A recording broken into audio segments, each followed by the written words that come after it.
But if we don't win this election, Israel, in my opinion, within a period of 2 to 3 years, will cease to exist. It's going to be wiped out. So I think President Trump is very aware of where his own voters are. In a way, I would argue that, for example, Kamala Harris was not. And he can see this complete shift that is happening within American society on both the left and the right when it comes to support for Israel. And he is speaking to that shift. He is acknowledging it. The question is how far he will go to reflect it. The argument going on right now within the MAGA movement concerning Israel is a really central argument when it comes to understanding what MAGA is and whether it stands for its principles or is being overtaken by special interests on the Republican side. At its heart, MAGA is supposed to be about America first.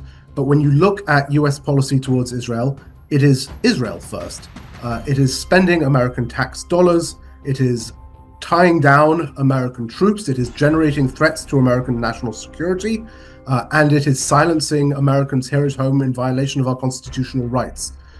More and more Americans, including Republicans, can see that and are questioning how this aligns with their core values and what they were told that MAGA stood for.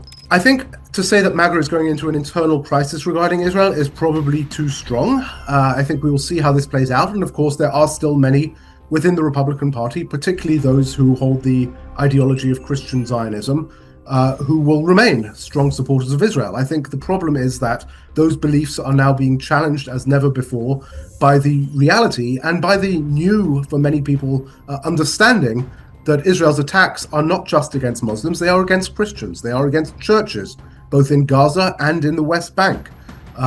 So I do not think that this is yet a real crisis within the Republican Party, but I think that there are many Republican politicians and candidates for elected office who do see that the base is shifting and want to reflect where their own voters are and where American interests actually are.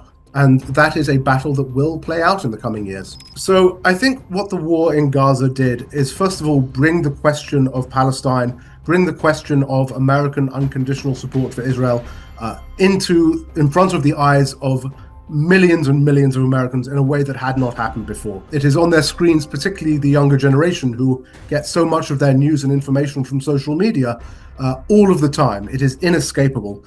And this has prompted a lot of discussions to the extent that Gaza has become a litmus test now, not only within the Democratic Party, but also on the Republican side. And that litmus test is not necessarily about Gaza per se, but it is about whether a politician is willing to speak the truth or whether they are beholden to special interests. And for millions of Americans, it is now clear what has happened in Gaza. And if you have a politician who is saying, no, we must continue to provide unconditional support for Israel, even when the harm that is doing to America's interests and to global stability is clear, that becomes a test of whether that politician is actually serving the American people or is purely, political and, driven by financial interests or other interests.